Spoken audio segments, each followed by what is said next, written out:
HDFC bank हरदम सुर्खियों में because of the events. Back to back कोई ना कोई इवेंट आता है, न्यूज़ आती है और शेयर प्राइसेस उसके ऊपर रिएक्ट करते हैं। अब ये वेल्थ क्रिएटर है या वेल्थ डिस्ट्रॉयर, इस वीडियो के माध्यम से पूरी एनालाइज करेंगे हम और जानेंगे कि इसमें इन्वेस्टमेंट करनी है, इन्वेस्टेड रहना है या अभी के लिए इग्नोर करना है। ये मार्च से लेके 2020 कोविड के टाइम से लेके पूरी चार्ट है, इवेंट टू इवेंट हम स्टडी करेंगे और इसका प्राइस कैसे रिफ्लेक्ट करता है हर इवेंट के बाद वो भी हम जानेंगे। Weekly time frame, Covid March 2020, stock price lowest level 366 but with in 217 days जिसने हाई दिया 621 का और रिटर्न्स 70% प्लस। अगला इवेंट हिट हुआ 26 अक्टूबर को 2020 जब आदित्य पुरी साहब ने रिटायरमेंट ली लीडर ट्रांजिशन। उसकी न्यूज़ के चलते यहाँ पे क्या इफेक्ट आया? कोई भी इफेक्ट नहीं, मार्केट ने इसे पॉजिटिवली लिया। स्टॉक प्राइस 582 से 740, 28 दिनों में 26% प्लस का रिटर्न। अगला इवेंट इसके बाद का 2 दिसंबर 2020 जो सबके लिए था, बहुत मेजर बैंक्स को हिट हुआ था। आरबीआई है बैन किया, आरबीआई ने डिजिटल और क्रेडिट कार्ड्स को, और यहाँ पे इसके चलते एचडीएफसी बैंक का क्या हाल था? 693 इसका लो और 823 इसका है with in 76 days, return of 18%। और अगला इवेंट क्या था? वो था 10 मई 2021 में रेगुलरिटी पेनल्टीज। प्राइवेट और पब्लिक बैंक्स में सबको यहाँ पे पेनल्टीज लगाई आरबीआई ने, क्योंकि केवाईसी नॉर्म्स के चलते यहाँ पे इश्यूज आए थे और एचडीएफसी को यहाँ पे हिट लगा 10 करोड़ का। इसके चलते यहाँ पे क्या इफेक्ट आया इसके प्राइस पर? कोई खास इफेक्ट नहीं, ये उल्टा 690 से 862 पहुंचा। हमेशा ये रेंज बाउंड ही रहा है, जब इवेंट या न्यूज़ कुछ आती है उस पे इमीडिएट रिफ्लेक्शन होती है प्राइस पर और फिर वही उसका रेंज। अगला इवेंट कब आया?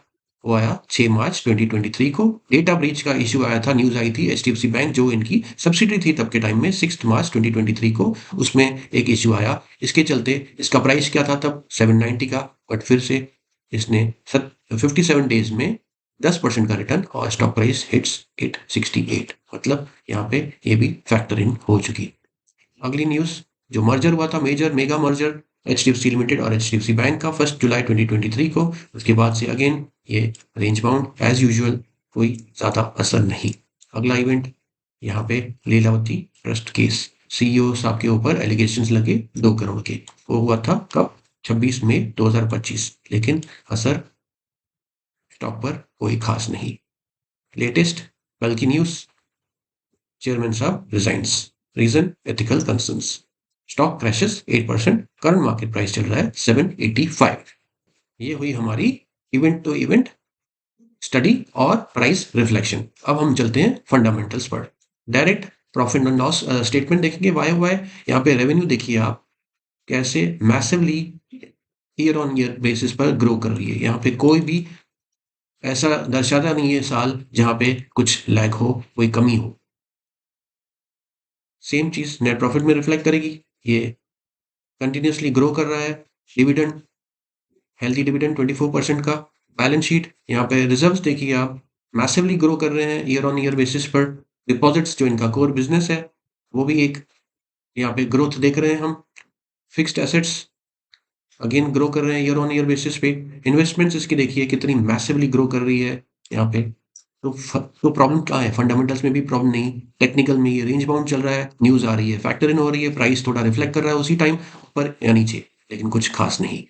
यहाँ पे शेयर होल्डिंग पैटर्न देख रहे हैं, एफआई और डीआईआर की पूरी तरह से होल्डिंग यहाँ पे 85% की होल्डिंग है, 15% सिर्फ पब्लिक की होल्डिंग। तो ये जो लेते हैं एफआई और डीआईआर स्टॉक्स को, वो ऐसे ही नहीं लेते हैं। हमें पता है ये स्ट्रॉन्ग हैंड्स है और इनके हाथ में अगर ये स्टॉक है तो फिर इसकी मीनिंग आप खुद निकाल सकते हो। अब और एक एस्पेक्ट देखते हैं इसका, चलते हैं एनएससी के साइट पर। तो ये है एनएससी का वेबसाइट और बैंक निफ्टी के इंडेक्स कॉन्स्टिट्यूएंट्स कौन से हैं हम यहाँ पे देखेंगे। प्राइवेट सेक्टर की वेटेज कितनी है? 71%। पब्लिक सेक्टर की वेटेज कितनी है? 25%। और अदर्स की है लगभग 4%। और इसमें हम टोटल काउंट लेंगे इसका और फिर हम अपनी एनालिसिस पे चलेंगे। प्राइवेट सेक्टर में कितने बैंक्स हैं? 1 2 3 4 5 6 7 8। पब्लिक सेक्टर में कितने हैं? 5, 8 और 5 13, और यहाँ पे 10 में 1, मतलब हुए 14। अब ये ऑलरेडी आपके लिए बना के रखा है, ये पूरी 14 बैंक्स की लिस्ट, इनकी वेटेज और ये इनका सिंबल, ठीक है।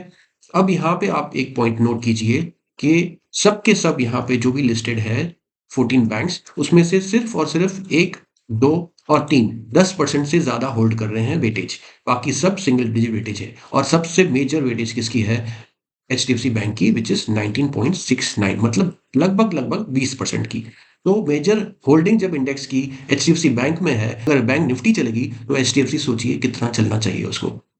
ये एक और एस्पेक्ट हुआ। अब हम चलते हैं हमारी स्टडी पे।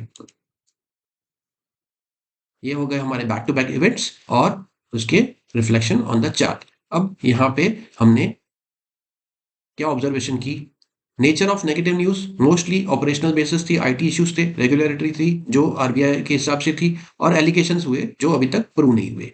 What is not seen? No major balance sheet fraud, कोई भी बैलेंस शीट में कुछ कहीं भी हमें रेड फ्लैग नहीं दिखा। बैलेंस शीट अच्छी हेल्दी बैलेंस शीट है, इंप्रूवमेंट है हर जगह से। No asset quality collapse, no capital risk event. ये हुआ फंडामेंटल। अब हम टेक्निकल भी थोड़ा देख लेते हैं। Stock behaviour pattern, minor issues ignored, क्योंकि वो तो न्यूज के चलते रिफ्लेक्ट होता ही है हर स्टॉक में। Governance signals, sharp reaction, again ऊपर और नीचे कुछ ऐसा आया तो। Structural risk not yet seen. अब दोनों को मिला के क्या हमारा स्टैंड बनेगा? ये है फाइनल ऑब्जर्वेशन। इसके बाद हम चलेंगे और एक ऑब्जर्वेशन पर। HDFC banks brand has taken periodic hits, हमने पूरी तरह से देख लिया इवेंट टू इवेंट। अगर मार्केट का स्टैंड यहाँ पे क्या बनता है? Trust balance sheet, ignore noise, जो हमेशा मैं आपको कम्युनिटी के बेस पे और वीडियो के माध्यम से बोलता हूँ। नॉइस को आप कट कीजिए, अपना फोकस कीजिए फंडामेंटल्स पर और टेक्निकल्स पर। अब इसके चलते हमने कल ही अपने कम्युनिटी पर ये पोस्ट किया था, 19 मार्च का पोस्ट, सुबह 9:15 जब प्री मार्केट ओपन सिर्फ हुई थी। और as of today HDFC bank trade looks attractive. Stop loss strict 729, pre open का था 770 का रेट, और अभी तक सेम रेंज। अब ये सब जानने के बाद आप डिसाइड कीजिए कि अब क्या करना चाहिए, और कमेंट बॉक्स में भी बताइए कि आपको ये वीडियो कैसा लगा और आपका डिसीजन इसके बेस पे क्या बनता है, whether it is a hold, fresh entry और ignore. Thank you. God bless.